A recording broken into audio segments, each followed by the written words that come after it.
तो आपका स्वागत है आपके अपने यूट्यूब चैनल पढ़ लो पर। तो आज हम पढ़ने जा रहे हैं पॉलिटिकल साइंस क्लास 12 की राजनीतिक विज्ञान का फर्स्ट चैप्टर राष्ट्र निर्माण की चुनौतियां। ये आपकी बोर्ड्स और सीयूटी दोनों के लिए इंपॉर्टेंट है, तो आप पूरे वीडियो में आगे तक बने रहिए। जैसा कि हम सब जानते हैं कि भारत 200 साल की ब्रिटिश गुलामी के बाद 14 और 15 रात की मध्य रात्रि को आज़ाद हुआ था, और इस दिन हमारे संविधान सभा में नेहरू जी ने एक बहुत प्रसिद्ध भाषण दिया था।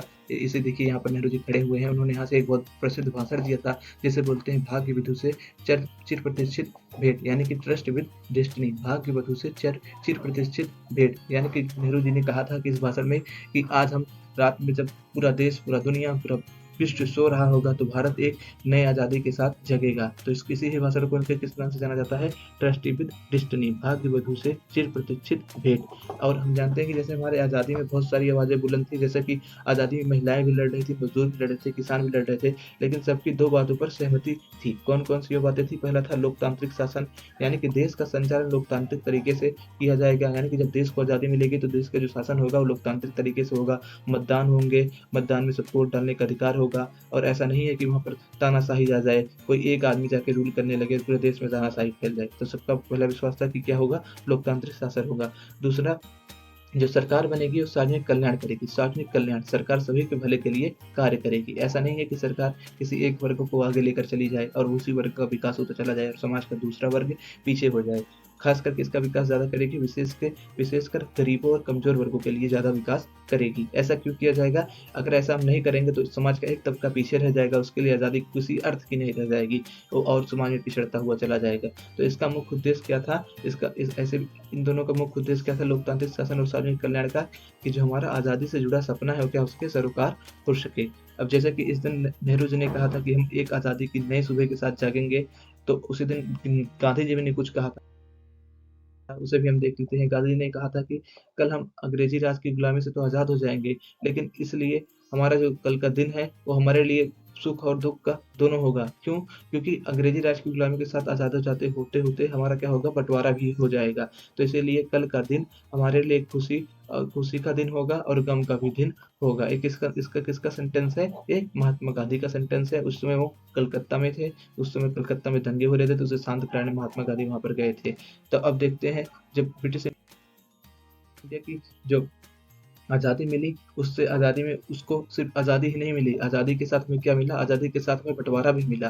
बँटवारे में क्या हुआ? बँटवारे से क्या हुआ? हिंसा और विस्थापन की त्रासदी ने जन्म लिया। पूरे समाज में हिंसा फैल गई, लोग एक-दूसरे को धर्म के नाम पर मारने लगे, एक-दूसरे का हत्या करने लगे, एक-दूसरे की औरतों को अगवा करने लगे, एक-दूसरे की कम्युनिटी की औरतों को अगवा करने लगे। लोग अपने घर-बार को छोड़कर एक जगह से दूसरी जगह जाने लगे। इससे क्या हुआ? एक पूरी की पूरी त्रासदी ने जन्म ले लिया। लेकिन इतने के बावजूद भी हमारे देश के जो नेता थे, उनका क्या था? इन चुनौती भरे हालातों के बावजूद भी भारत ने अपने लक्ष्य की यात्रा शुरू की। मतलब उथल-पुथल भरे इन दिनों में भी हमारे नेताओं ने इन चुनौतियों से निपटने के लिए अपना ध्यान सदैव इन पर केंद्रित रखा। कभी भी इनका ध्यान इन चुनौतियों से हटा नहीं। इनका मानना था कि हाँ, हमारे देश के सामने बहुत बड़ी चुनौतियाँ पड़ी है, उसको हम क्या करेंगे? उसे हमें लड़ना है। तो ये कौन सी चुनौतियाँ थी?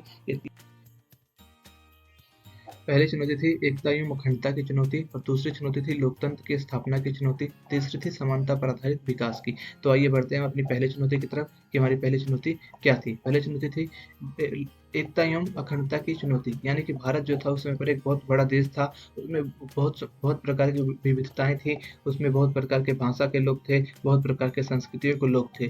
तो उसमें आशंका बनी हुई थी कि क्या भारत कभी एक हो पाएगा, और क्या भारत राष्ट्रीय एकता के नाम पर क्या करेगा, जो क्षेत्रीय पहचान है उसको क्या करेगा? नज़रअंदाज कर देगा। और भारत कैसे क्षेत्रीय एकता और रा और भारत कैसे राष्ट्रीय एकता और क्षेत्रीय एकता में संतुलन स्थापित करेगा। और दूसरी चुनौती थी लोकतंत्र की स्थापना की चुनौती। तो जैसा कि हम सब जानते हैं, भारतीय संविधान ने हमें मौलिक अधिकार प्रदान किए, और क्या किया? हमें मतदान का अधिकार दिया। और हम जैसा कि हम सब जानते हैं, संसदीय शासन पद्धति हमारे देश में अपनाई गई शासन करने के लिए, लेकिन इतना ही काफ़ी नहीं है। क्या चुनौती ये थी, क्या भारत इन सबको व्यवहार में स्थापित कर पाएगा? यानी कि क्या भारत लोकतंत्र को स्थापित कर पाएगा? जो संविधान में लिखा गया उसे क्या आज़मा पाएगा? क्योंकि भारत तो इससे पहले कभी भी लोकतंत्र से सामना नहीं किया था, भारत में तो सिर्फ गुलामी का सामना किया था। तो इसीलिए भारत क्या लोकतंत्र का लागू कर पाएगा? ये हमारी क्या थी? ये हमारी थी दूसरी चुनौती। अब आइए बढ़ते हैं अपनी हम तीसरी चुनौती की तरफ। तीसरी चुनौती क्या थी हमारी? समानता पर आधारित विकास। समानता पर आधारित विकास क्या होता है? अब आइए हम इसे पढ़ते हैं। तीसरी चुनौती समानता पर आधारित विकास की थी, जिसमें समानता पर आधारित विकास का अर्थ ये होता है कि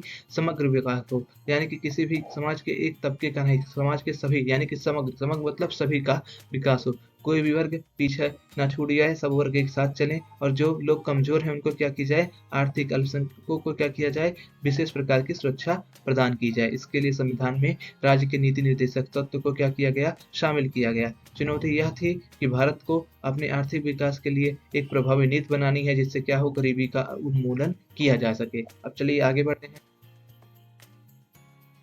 जैसा कि हम सब जानते हैं कि जब 14-15 अगस्त की रात्रि को भारत को क्या हुई, आज़ादी मिली, तो एक नहीं दो राष्ट्र अस्तित्व में आए। पहला कौन सा? पहला भारत और दूसरा पाकिस्तान। ऐसा किस लिए होता है? ऐसा विभाजन के कारण हुआ था। अब विभाजन क्यों हुआ था? विभाजन हुआ था दो राष्ट्र सिद्धांत की वजह से। अब ये दो राष्ट्र सिद्धांत क्या था? ये दो राष्ट्र सिद्धांत मुस्लिम लीग द्वारा दिया गया था, जिसमें मुस्लिम लीग का मानना था कि क्या, कि भारत किसी एक कौम का नहीं, बल्कि ये दो अलग अलग कौमों का देश है। हिंदू और मुस्लिम ये दो कौमों का देश है, और इसीलिए क्या होना चाहिए, मुस्लिमों के लिए अलग देश होना चाहिए। और इसका जो इस सिद्धांत का कांग्रेस ने विरोध किया था, लेकिन कांग्रेस के विरोध करने के बाद भी भारत का क्या हुआ, भारत का विभाजन हो गया। तो आप याद रखिएगा, दो राष्ट्र सिद्धांत क्या है? भारत एक कौमों का नहीं, दो कौमों का देश है। इसके लिए इसी आधार पर उन्होंने पाकिस्तान की मांग की। ये किसने प्रस्तुत किया था दो राष्ट्र सिद्धांत? मोहम्मद अली जिन्ना ने। वो किससे था? मुस्लिम लीग से था, और इसका कांग्रेस ने विरोध किया था। अब आगे देखते हैं आगे की प्रक्रिया। अब इसमें देखेंगे कि विभाजन के लिए कौन सा मेथड अपनाया गया था। जैसा हम सब जानते हैं कि भारत और पाकिस्तान के विभाजन धर्म के आधार पर हुआ था। इसका आधार धर्म को बनाया गया था, धार्मिक बहुसंख्या, यानी कि जिस जगह पर मुस्लिम ज्यादा हैं उसको क्या कह दिया गया, पाकिस्तान कह दिया गया, और जो शेष बचा क्षेत्र था उसे भारत कह दिया गया। अब ये प्रक्रिया बहुत दर्दनाक साबित हुई, क्योंकि इसमें लाखों लोगों को विस्थापित होना पड़ा, और क्या हुआ, अनगिनत लोगों को अपने जीवन और संपत्ति से हाथ धोना पड़ा। ये भारत का विभाजन बहुत ही दर्दनाक था। जैसा कि आपको पता है, उन्होंने कह दिया कि धर्म के अकॉर्डिंग क्या होगा, देश का डिवाइड होगा, तो राष्ट्रीय सिद्धांत के आधार पर। लेकिन इतना आसान नहीं था। धर्म के आधार पर भारत का डिवाइडेशन करना इतना आसान नहीं था। भारत का विभाजन धर्म के आधार करने पे बहुत बहुत समस्याएं थी। अब ऐसी कौन कौन सी दिक्कतें थी, अब उन्हें हम देखेंगे एक दो तीन पॉइंट करके। पहली पहली समस्या तो यह थी कि भारत में ऐसा कोई क्षेत्र ही नहीं था जहाँ पर मुस्लिम आबादी बहुत ज्यादा मात्रा में रहता हो। लेकिन भारत में ऐसे दो क्षेत्र थे जहाँ पर मुस्लिम आबादी बहुत ज्यादा मात्रा में रहती थी। पहली कौन सी थी? पहला था एक पश्चिम में था, और दूसरा कहाँ था? पूर्व में था। तो इससे तय हुआ कि क्या होगा, पाकिस्तान में दो हिस्से होंगे। कौन कौन सा? एक पश्चिमी पाकिस्तान और एक पूर्वी पाकिस्तान, क्योंकि ये इतने दूरी पर थे दोनों, इनको जोड़ना संभव नहीं था। और दूसरी बात ये थी कि हर मुस्लिम क्षेत्र क्या होना, पाकिस्तान में शामिल होना नहीं चाहता था। जिसमें भी, जहाँ पर मुस्लिम ज्यादा भी रहते थे, उसमें हर एक मुस्लिम का ये नहीं मानना था कि हमें पाकिस्तान में ही जाना है। जैसे कि ये देखिए, खान, इसमें एक नाम है सीमांत गांधी का। सीमांत गांधी किसे कहा जाता है? खान अब्दुल गफ्फार खान को। तो इनका मानना था कि थी पाकिस्तान का जो ये एरिया है, नॉर्थ वेस्ट फ्रंटियर, यानी कि इसको बोलते हैं पश्चिमोत्तर सीमांत प्रांत, इसको क्या किया जाए, पाकिस्तान में शामिल ना किया जाए, इसको भारत में शामिल किया जाए। लेकिन इनकी बातों को क्या किया गया, नजरअंदाज कर दिया गया। इनकी बातों को नजरअंदाज करके इसको पाकिस्तान में शामिल कर दिया गया। इनको सीमांत गांधी के नाम से जाना जाता है। अब इन्हें सीमांत गांधी क्यों कहा जाता है, मैं आपको बताना चाहता हूँ कि देखिए, जैसे यहाँ पर ये पूरा एरिया किसका है, पश्चिमोत्तर सीमांत प्रांत का पूरा एरिया था, इतना जितना भी है, तो इसे पाकिस्तान में शामिल कर दिया गया। तो आप देखेंगे यहाँ से भारत की बाउंड्री यहीं ऊपर से खत्म होना चालू हो जाती है, यहाँ से चीन उनकी बाउंड्री लगना चालू हो जाती है। तो ये सीमा के अंत पर, यानी कि सीमा के अंत पर रहते थे, और इनके जो जीवन के गुण थे वो किसकी तरह थे, महात्मा गांधी की तरह थे। इसीलिए इनको क्या कहा गया, इसलिए इनको सीमांत गांधी कहा गया। यानी कि सीमा के अंत पे वह व्यक्ति जो गांधी की तरह था, उसे क्या कहा गया, सीमांत गांधी कहा गया। और इनका दूसरा नाम था खान अब्दुल गफ्फार खान। अब देखिए, हम आपको बताते हैं तीसरी चुनौती क्या थी। तीसरी चुनौती ये थी कि ऐसे कई इलाके थे जहाँ पर, मतलब पंजाब और बंगाल में भी ऐसे कई इलाके थे जहाँ पर गैर मुस्लिम बहुसंख्यक थे, तो उनका विभाजन किया ही नहीं जा सकता है। तो इसीलिए नीचे के स्तर पर उनका क्या किया, विभाजन किया गया। जिला स्तर, ब्लॉक स्तर या तहसील स्तर पर उनका क्या किया गया, विभाजन किया गया। और चौथी हमारे पास समस्या ये थी, जैसे ही विभाजन के घोषणा हुई, वैसे क्या हुआ, हमारे देश में हिंसा और विस्थापन शुरू हो गया। लोग एक जगह से दूसरी जगह जाने लगे, और देखते ही देखते जल्द ही हालात नियंत्रण से बाहर हो गए, और ये सबसे बड़ी मानव त्रासदी थी। अब तक ऐसा विभाजन किसी भी देश में नहीं हुआ था। अब आगे बढ़ते हैं हम। जिन्ना ने कुछ कहा था अल्पसंख्यकों और बहुसंख्यकों के मामले में। नहीं, जानते हैं कि मुसलमान और हिंदू दोनों में क्या हो रखा है, विभाजन हो रखा है अलग अलग तरीके से। जैसे मुस्लिम को देखेंगे तो पंजाबी, सिख, सिया, सुन्नी के आधार पर बट रखा है, तो वहीं पर आप हिंदू को देखेंगे तो ब्राह्मण, वैष्णव, खत्री, बंगाली, पंजाबी में बट रखा है। तो इसीलिए क्या करना चाहिए, हमें इन सबको आज़ादी से रहने से सबका अधिकार दिया जाना चाहिए। इनका मानना था कि ये कहते हैं कि पाकिस्तान में आप सबके लिए क्या है, आप सबको तो अपने धर्म की आज़ादी है, जिन्ना का एक कथन था, चाहे वो बहुसंख्यक हो, चाहे वो अल्पसंख्यक हो। ये कहते हैं कि हिंदू लोग अपने मंदिरों में जा सकते हैं, पूजा कर सकते हैं और वगैरह-वगैरह ही सभी कहते हैं। ये कब कहते हैं? पाकिस्तान के संविधान सभा में कहते हैं, अध्यक्षीय भाषण के समय कहते हैं। तो आप देखेंगे फ़ोटो में, ये देखिए, ये मोहम्मद अली जिन्ना यहाँ पर ये देखिए, ये खड़ा होके भाषण दे रहे हैं। ये पाकिस्तान की असेंबली है, संविधान सभा की। नेहरू जी का क्या कथन था? नेहरू जी ने भी अपने एक मुख्यमंत्रियों को लिखे पत्र में कुछ कहा था, उसको हम आगे बढ़ते हैं। क्या कहा था? उन्होंने कहा था कि मुसलमान क्या है, जो इंडिया में रह रहे हैं, उनको उनको सभी सरकारों को चाहिए कि क्या करें, जितने भी मुख्यमंत्री हैं देश के, उन सबको अच्छे से उनको क्या किया जाए, उनके साथ व्यवहार किया जाए। अगर हम ऐसा नहीं करेंगे तो ऐसा क्या होगा कि हमारी पूरी राज्य व्यवस्था में क्या होगा, जहर फैल जाएगा। वो कहते हैं कि नेहरू जी, पाकिस्तान चाहे जैसा व्यवहार करे, लेकिन हमें उसकी तरह व्यवहार अपने अल्पसंख्यकों के साथ नहीं करना है। हमें उन्हें सभ्यता और शीलता के साथ क्या करना है, समाज में स्थापित करना है, जिससे उनका भी विकास हो सके। अब देखते हैं विभाजन के परिणाम क्या हुए। अब देखिए, विभाजन को होने आबादी का भी स्थानांतरण हो गया, यानी कि जब विभाजन हुआ तो उसके साथ हुआ क्या हुआ, आबादी भी एक जगह से दूसरी जगह जाने लगी। बहुत सारे लोग क्या करने लगे, एक जगह से दूसरी जगह, यानी कि भारत से पाकिस्तान और पाकिस्तान से भारत में आने लगे। इससे क्या क्या हुआ, अब इसका हम असर देखते हैं। पहला क्या हुआ, सांप्रदायिक दंगे होने चालू हो गए, यानी कि भारत में उसमें क्या हुआ, सांप्रदायिक दंगे चालू हो गए। लोग एक दूसरे के धर्म वालों को मारने लगे। तो इसमें लाहौर, अमृतसर और कलकत्ता जैसे शहर क्या हुआ, हिंसा के केंद्र बने। लाहौर और अमृतसर और कलकत्ता में बहुत बड़े पैमाने पर हिंसा हुई। जो हिंदू बहुल क्षेत्र थे, वहाँ पर क्या हुआ, हिंदू बहुल क्षेत्रों में मुसलमान मुसलमान पलायन करने लगे, और मुसलमान बहुल क्षेत्र में क्या किए, हिंदू पलायन करने लगे। अब देखिए क्या होगा। दूसरा, लोगों ने अपने घर बार को छोड़ दिया, यानी कि लोग जो थे अपने घर बार को छोड़कर दूसरी जगह पर बस गए, और ऐसी जगह पर आके बस गए जो जहाँ पर अभी तक वो रहते थे, उनका जो वतन था, अब उन्हीं की पुलिस वहाँ के उनके साथ रुखाई के साथ बर्ताव कर रही थी। अब जो कुछ समय पहले उनका देश था, उसी देश में वो विदेशी बन गए, और वहाँ की पुलिस उनके ऊपर क्या करने लगी, अत्याचार, यानी कि उनके साथ बर्बरता के पूर्ण व्यवहार करने लगी। अब देखिए, इसके साथ ही जो औरतों को जबरन अगवा कर लिया गया, उनसे जबरन शादी की गई, और उनसे जिसने भी शादी की उसे धर्म परिवर्तन करने के लिए मजबूर किया। कई परिवारों ने क्या किया, अपनी कुल की इज्जत को बचाने के लिए क्या किया, अपने घर की बेटियों को खुद ही मार डाला। और क्या हुआ, इसमें लाखों बच्चे अपने घर परिवार से बिछड़ गए। अब जो लोग बेसहारा होकर एक जगह पहुंच भी गए किसी देश में, अब उनको क्या हुआ, शरणार्थी शिविरों में रहना पड़ा। शरणार्थी शिविरों में रहने के लिए उन्हें संघर्षपूर्ण जीवन जीना पड़ा। इनके लिए आज़ादी का मतलब यही था कि महीनों तक ऐसे जीवन से संघर्ष करते रहो। इनके लिए आज़ादी का कोई अर्थ नहीं था। भारत और पाकिस्तान के जो लेखक थे, अधिकतर इस विभाजन को क्या कहते हैं, दिल के दो टुकड़े हो जाना, यानी कि एक दिल के दो क्या हो जाना, टुकड़े हो जाना। अब ऐसा ऐसा समय था, जो लोग इसे अनुभव किए थे, वो सब इसे यही कहते थे कि क्या, दिल के दो टुकड़े हो जाना। अब आगे देखते हैं, आगे क्या होता है।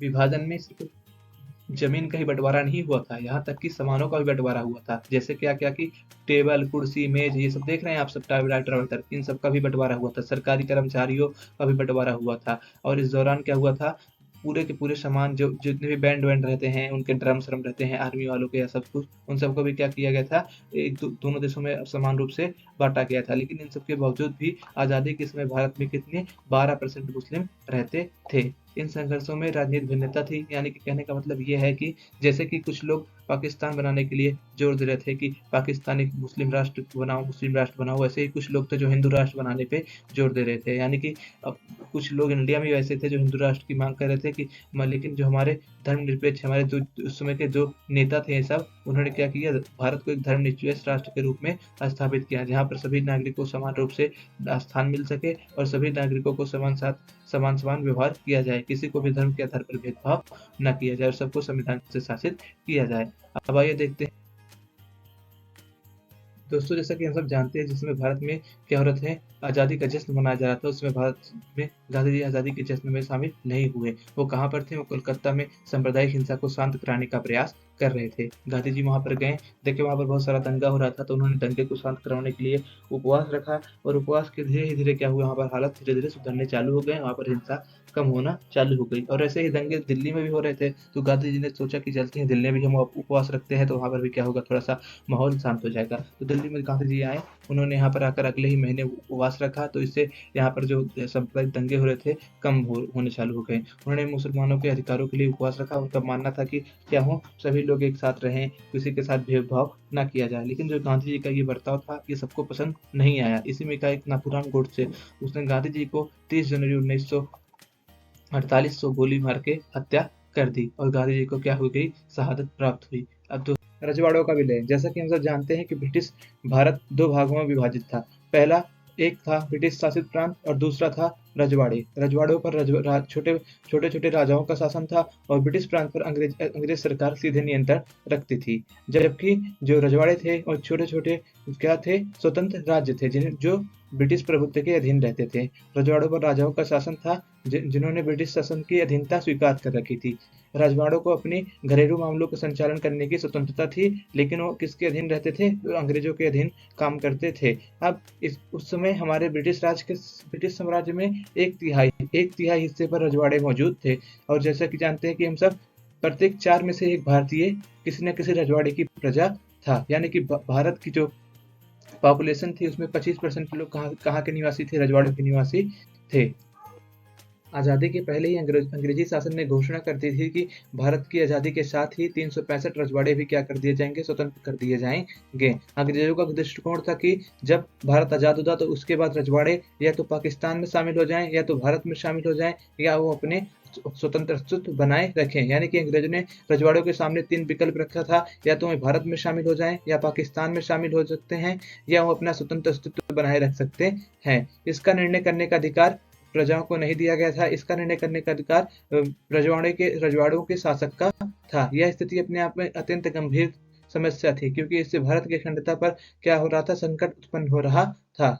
जैसे ही ब्रिटिश शासन ने घोषणा की थी रजवाड़े अपना स्वतंत्र अस्तित्व बना सकते हैं आज़ादी के बाद, वो तुरंत ही क्या हुई, यह समस्या गंभीर रूप धारण करना चालू कर दी। सबसे पहले त्रावणकोर के राजा ने अपने आप को क्या किया, स्वतंत्र घोषित कर दिया। त्रावणकोर के राजा ने अपने राज्य को स्वतंत्र घोषित कर दिया। ये त्रावणकोर के राजा हैं। और आप जब देखना चाहेंगे त्रावणकोर कहाँ है मैप में, तो एकदम नीचे, मैप में एकदम नीचे यहाँ पर त्रावणकोर है। सबसे पहले त्रावणकोर के राजा ने अपने आप को स्वतंत्र घोषित कर दिया कि मैं ब्रिटिश भारत के बाद आजाद रहूंगा, अपने आप को भारत में शामिल नहीं करूंगा। इसके बाद अगले इसको देखते ही देखते दूसरे लोगों ने भी अपने राज्यों को आजाद रखने की घोषणा कर दी। इसके बाद हैदराबाद के निजाम ने आपको स्वतंत्र रखने की घोषणा कर दी। अन्य शासक जैसे भोपाल के नवाब संविधान सभा में भाग लेना नहीं चाहते थे, क्योंकि वो भी अपने आप को स्वतंत्र रखना चाहते थे।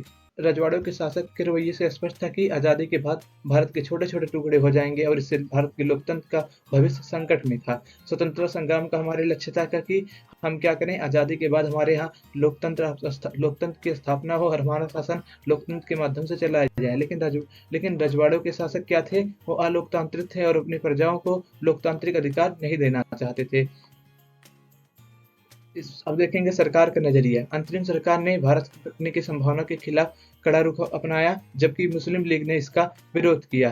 अंतरिम सरकार यानी कि जो इंटरिम गवर्नमेंट बनी थी, उसका मानना था कि जितने भी रजवाड़े हैं वो सभी क्या हो, भारत में उनका विलय हो जाए, नहीं तो इससे क्या हो जाएगा, भारत का छोटे छोटे हिस्सों में टुकड़े हो जाएगा। लेकिन इसका मुस्लिम लीग ने क्या किया, विरोध किया। मुस्लिम लीग का मानना था कि रजवाड़ों को अपने अधिकार से किसी भी राज्य में जाने का क्या दिया जाए, अधिकार दिया जाए। यानी कि उनका रास्ता खुद उनको तय किया जाए कि वो किस राज्य में शामिल होंगे या नहीं शामिल होंगे। सरदार पटेल ने रजवाड़ों के विलय में ऐतिहासिक भूमिका निभाई। जैसा कि हम सब जानते हैं, सरदार पटेल जो थे, उन्होंने इन रजवाड़ों को भारत में मिलाने में क्या किया था, एक महत्वपूर्ण भूमिका निभाई थी और उन सभी रजवाड़ों को भारतीय संघ में शामिल करने में सफल भी रहे थे। उन्होंने आजादी से पहले ही क्या बोलते हैं, ज्यादा से ज्यादा रजवाड़ों को भारत में विलय करवा लिया था।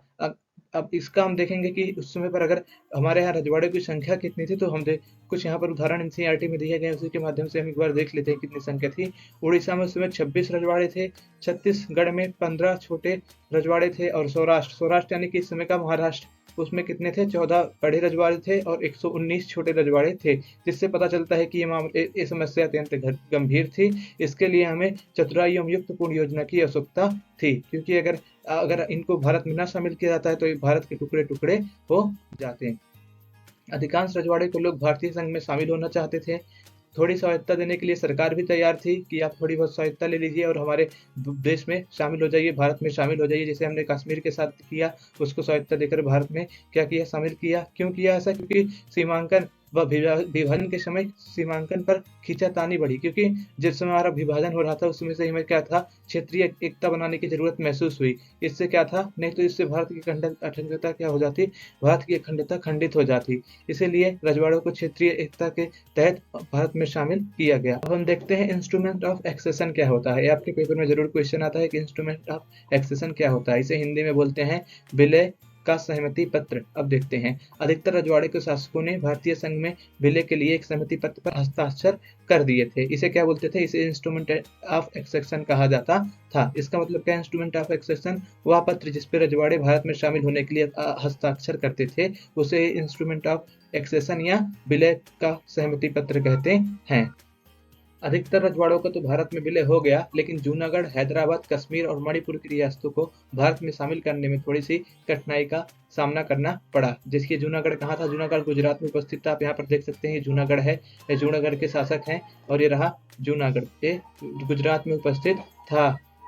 और भारत के उत्तर भाग में स्थित कश्मीर, कश्मीर को भी भारत में शामिल करने में थोड़ी कठिनाई का सामना करना पड़ा। अब आइए हम देखते हैं किस किस राज्यों को किस प्रकार से भारत में शामिल किया गया। हैदराबाद रियासत, जो कि भारत के दक्षिण भाग में स्थित थी। आप यहाँ पर देख सकते हैं मैप में, ये रहा हैदराबाद। तो हैदराबाद को भी हमारे यहाँ भारत में शामिल करने में थोड़ी सी कठिनाई का सामना करना पड़ा था। और अब हम इसको देखेंगे कि हैदराबाद को भारत में शामिल करने के लिए किस किस कठिनाई का सामना करना पड़ा। हैदराबाद के शासक को निजाम कहा जाता था, और यह दुनिया के अमीर लोगों में शामिल था। यानी कि हैदराबाद का जो शासक था उसे क्या, निजाम कहा जाता था। हैदराबाद का निजाम चाहता था कि हैदराबाद को एक आज़ाद रियासत का दर्जा मिले। उसने भारत से 1947 में 1 साल के लिए यथास्थिति का समझौता किया। यानी कि उसका कहना था कि मैं अभी डिसाइड नहीं कर रहा हूँ, मैं अभी निर्णय नहीं ले रहा हूँ कि अब मैं भारत में शामिल होऊंगा या नहीं होऊंगा। आप 1 साल के लिए मुझे क्या करिए, जैसे मेरी स्थिति है यथास्थिति मुझे रहने दीजिए। इसके लिए उसने भारत से 1 साल का समझौता किया 1947 में। लेकिन इसी दौरान भारत की बातचीत हैदराबाद से जारी रही कि वह भारत में अपने आप को शामिल कर ले। लेकिन हैदराबाद का शासक बहुत ही अलोकतांत्रिक था।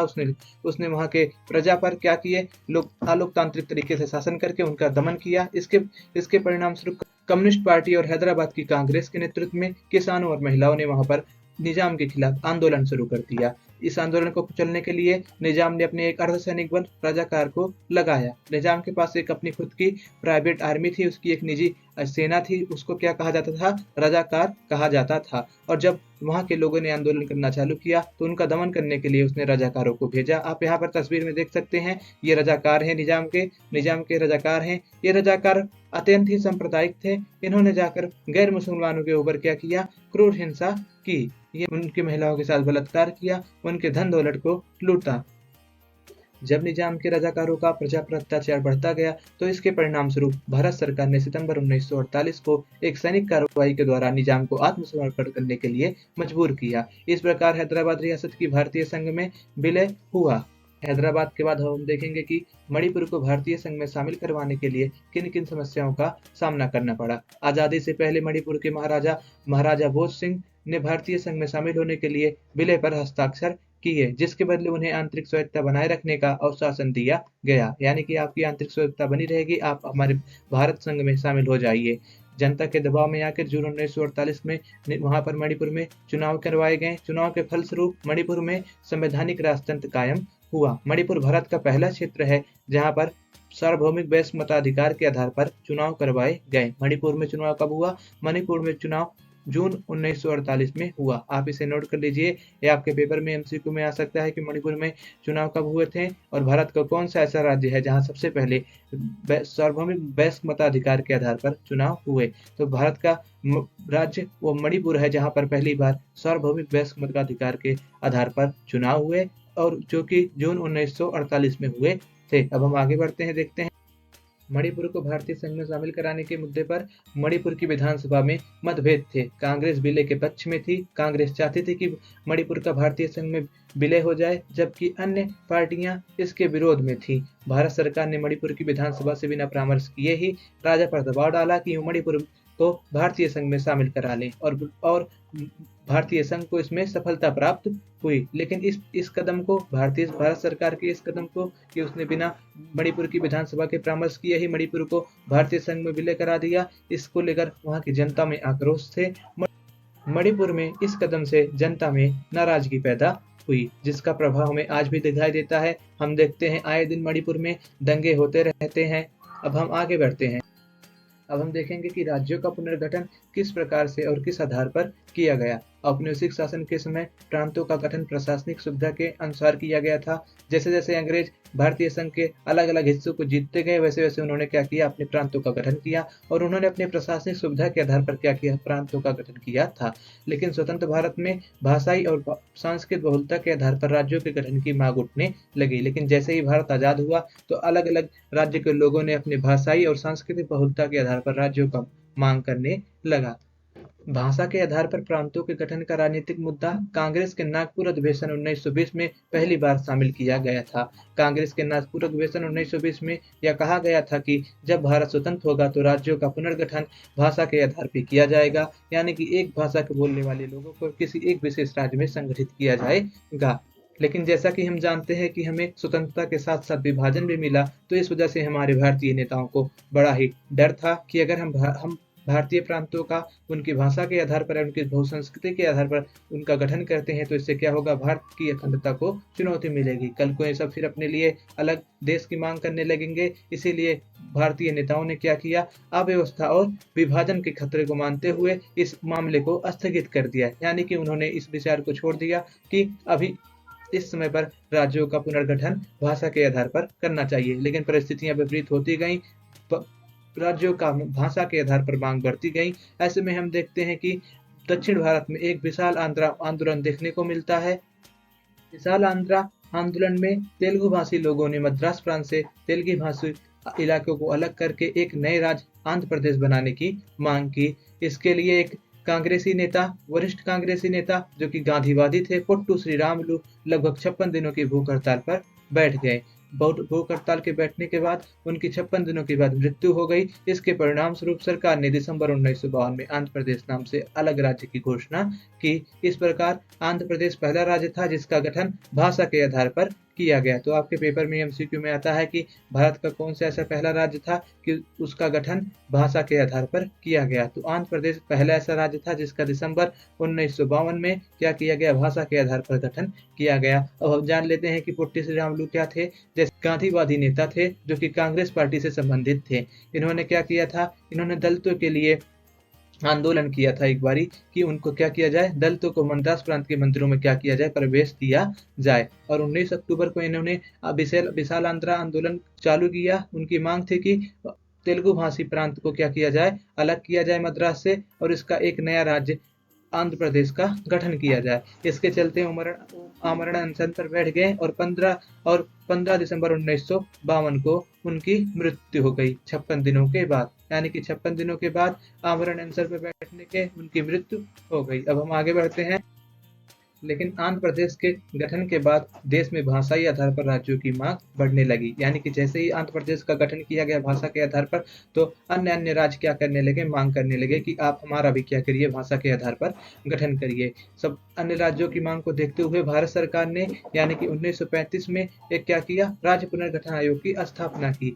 देख सकते हैं जैसे कि आप यहाँ पर कार्टून में, यहाँ पर नेहरू जी बैठे हुए हैं, यहाँ पर अलग अलग राज्यों के नेताओं को रूप में कार्टून को दर्शाया गया है कि कोई विशाल महाराष्ट्र की मांग कर रहा है, कोई गुजरात की मांग कर रहा है। तो इस कार्टून आपके पेपर में भी आ सकता है कि पूछ सकते हैं कि इस कार्टून के माध्यम से क्या दर्शाने का प्रयास किया जा रहा है। तो आप समानतः उसमें लिख देंगे कि इस कार्टून में उस दौर के माहौल को दर्शाने का प्रयास किया जा रहा है जब भाषाई आधारित राज्यों की गठन की मांग जोर थी, यानी कि जब भाषा के आधार पर राज्यों की मांग जोर पर थी तब के दौर को इस कार्टून में दिखाने का प्रयास किया गया है। और यहाँ पर आप बता देना कि बीच में कांग्रेस के नेता पंडित जवाहरलाल नेहरू जी बैठे हुए हैं जो उस समय भारत के प्रधानमंत्री थे। राज्य पुनर्गठन आयोग का कार्य यह था कि वो राज्यों के सीमांकन पर विचार करे, यानी कि राज्यों का सीमांकन कैसे किया जाएगा, यानी कि उनकी सीमा किस आधार पर निर्धारित की जाएगी और उनकी सीमा कितनी रहेगी इस पर विचार करे। तो उसने अपनी रिपोर्ट में स्वीकार किया कि क्या सीमाएं भाषा के आधार पर तय की जाए, यानी कि जो सीमाएं होती है राज्य की उसको भाषा के आधार पर तय की जाए, यानी कि एक विशेष भाषा को बोलने वाले लोगों को एक विशेष राज्य में रखा जाए। और इसी की रिपोर्ट के आधार पर 1956 में राज्य पुनर्गठन अधिनियम पास हुआ, जिसके तहत भारत में 14 राज्य और 6 केंद्र शासित प्रदेश बनाए गए। इसने अपनी रिपोर्ट 1955 में प्रस्तुत की थी। किसने? राज्य पुनर्गठन आयोग ने। ये प्रश्न कभी कभी पूछा जाता है, इसे आप ध्यान रखिएगा। अब हम आगे बढ़ते हैं, देखते हैं आज़ादी के बाद क्या हुआ, जब राज्यों की मांग हुई कि अलग-अलग भाषा के आधार पर राज्य बनाए जाएँ, तो इससे क्या हुआ, तो देश की एकता को खतरा महसूस हुआ। उनका मानना था कि उस समय के नेताओं का कि भाषा के आधार पर अगर हम राज्य का गठन करेंगे, तो नई भाषाई राज्यों में अलगाववाद को क्या मिलेगा, बढ़ावा मिलेगा। लेकिन जनता ने बहुत सारे आंदोलन किए और आंदोलन के दबाव में आकर सरकार ने क्या किया, नेतृत्व ने भाषा के आधार पर राज्यों का पुनर्गठन करने का निर्णय लिया, ताकि बँटवारे और अलगाववाद के खतरों को कम किया जा सके, जिससे इन सबकी जो इच्छाएँ हैं वो संतुष्ट हो जाएँ और बँटवारे और अलगाववाद का जो इनका खतरा मंडरा रहा है भारत के ऊपर, वो क्या हो, कम हो जाए। इस कदम को लोकतांत्रिक कदम के रूप में देखा गया कि भाषाओं के आधार पर हमारे देश में राज्यों का गठन किया जा रहा है। ये क्या है कि लोकतांत्रिक कदम है। जब भाषा के आधार पर राज्यों का पुनर्गठन किया गया, इससे राजनीति और सत्ता में भागीदारी केवल अंग्रेजी भाषी अभिजात वर्गों तक सीमित नहीं रह गई, बल्कि यह सबके लिए भागीदारी और जारी करने के लिए रास्ते खुल गए। राज्यों के पुनर्गठन को 50 साल से भी अब क्या हो गया है, ज़्यादा हो गया है। इसने हमारी राजनीति के नेतृत्व और प्रकृति को बदल दिया है। अब सवाल ये उठता है कि क्या भाषा के आधार पर राज्यों का गठन करना सही था? मतलब जो भाषा के आधार पर राज्य को गठन किया गया, राज्यों का गठन किया गया, वो कितना सही था? अब देखिए, भाषा के आधार पर राज्यों का गठन करना से क्या हुआ, हमारे यहाँ एकता को और विविधता के सिद्धांत को बढ़ावा मिला।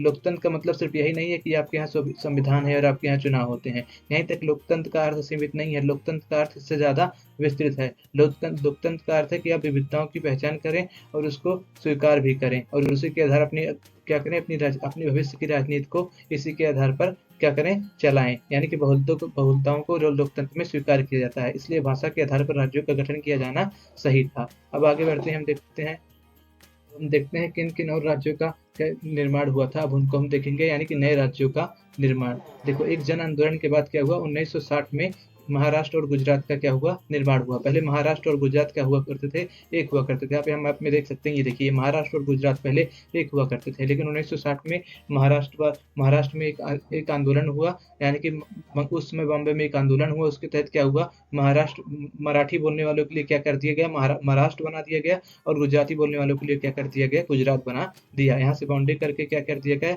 एक तरफ मराठी लोगों को रखा गया और एक तरफ क्या किया, गुजराती भाषी लोगों को रखा गया। आप यहाँ पर मैप में देख सकते हैं, गुजरात को गुजराती भाषियों के लिए बनाया गया और महाराष्ट्र को मराठी भाषियों के लिए बनाया गया। ऐसे ही पंजाब में हिंदी भाषी और पंजाब भाषी समुदाय रहते थे, और जो पंजाबी भाषी इलाके के लोग थे, उनके एक अलग राज्य की मांग थी, लेकिन जो उनकी मांग थी वो 1956 में स्वीकार नहीं की गई थी।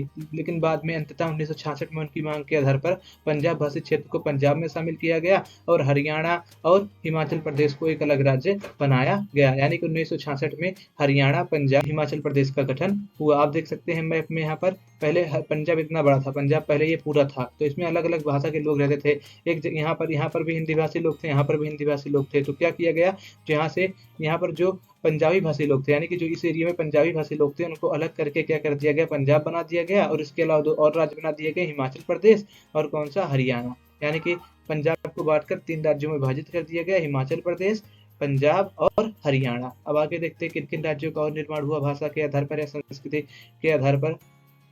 1972 में पूर्वोत्तर में, यानी कि नॉर्थ ईस्ट में, यहाँ पर ये जो इलाका है भारत का, इसे बोलते हैं पूर्वोत्तर। यानी कि 1972 में पूर्वोत्तर का पुनर्गठन करके असम से 3 नए राज्य बनाए गए। 3 कौन कौन से नए राज्य बनाए गए, मेघालय, मणिपुर और त्रिपुरा। यानी कि मेघालय, मणिपुर और त्रिपुरा को नए राज्यों के रूप में स्थापित कब किया गया, 1972 में। कभी कभी एग्जाम में पूछा जाता है कि ये किस राज्य से संबंधित है, यानी कि पहले किस राज्य में थे, तो आप कहना असम में। यानी कि मणिपुर और असम के राज्य में था और त्रिपुरा भी असम के ही राज्य में था और मेघालय ही असम के राज्य में था, लेकिन 1972 में अलग करके इन्हें अलग अलग राज्य का दर्जा प्रदान किया गया। और मिजोरम और अरुणाचल प्रदेश को 1987 में बनाया गया, नागालैंड जबकि 1963 में इन सबसे पहले ही बन चुका था। अब देख, राज्य को पुनर्गठन में केवल भाषा को ही आधार नहीं बनाया गया, इसमें क्षेत्रीय असंतुलन और सांस्कृतिक विकास की बातों को भी ध्यान रखा गया। इसके परिणाम स्वरूप हम देखते हैं कि क्षेत्रीय असंतुलन और सांस्कृतिक विकास के आधार पर छत्तीसगढ़ को जिसके मध्य प्रदेश से काट के बनाया गया, मध्य प्रदेश से काटकर छत्तीसगढ़ को बनाया गया, और उत्तराखंड को उत्तर प्रदेश से काटकर बनाया गया, और झारखंड को किससे, बिहार से काटकर बनाया गया। इन तीनों राज्यों को 2003 में बनाया गया। क्रमशः छत्तीसगढ़ को मध्य प्रदेश से काटा गया था, उत्तराखंड को उत्तर प्रदेश से काटा गया था और झारखंड को बिहार से काटा गया था। और पहले उत्तराखंड का नाम उत्तरांचल था, ना कि उत्तराखंड। इसका नाम बाद में जाकर उत्तराखंड हुआ। और जून 2014 में, यानी कि 2 जून 2014 में तेलंगाना को भी एक नए राज्य के रूप में गठित किया गया। अब आपको हम मिलेंगे एक नए चैप्टर के साथ। आपसे निवेदन है कि आप हमारे चैनल को लाइक शेयर और सब्सक्राइब करिए, क्योंकि ये हिंदी मीडियम वालों का चैनल है। हमने विशेष करके आप सब हिंदी मीडियम वालों के लिए ही बनाया है। आप सब वीडियो देख लेते हैं लेकिन लाइक नहीं करते हैं, तो आप ज़्यादा से ज़्यादा लाइक शेयर और सब्सक्राइब करिए। अगर आप ऐसे ही रहा तो हमें इस चैनल को बंद कर देना पड़ेगा, क्योंकि लोग ज़्यादा से ज़्यादा वीडियो देख लेते हैं लेकिन ना लाइक करते हैं, ना सब्सक्राइब, ना शेयर करते हैं। तो हम आपके लिए वीडियो बनाए हैं, तो प्लीज़ इस चैनल को आप सब लाइक शेयर और सब्सक्राइब करिए। और आपके लिए हम सब एक प्रश्न छोड़ के जाते हैं, जिसका आपको उत्तर कमेंट बॉक्स में लिखना है। जो भी आपको उत्तर सटीक लगे वो आप उसे कमेंट बॉक्स में लिख दीजिएगा। तो कहे हैं, उत्तराखंड का गठन किस वर्ष में हुआ था? 2002 में, 2000 में, 1998 में या 2014 में? आपको जो आंसर सटीक लगे उसे आप कमेंट बॉक्स में लिखिए। तब तक के लिए पढ़ लो।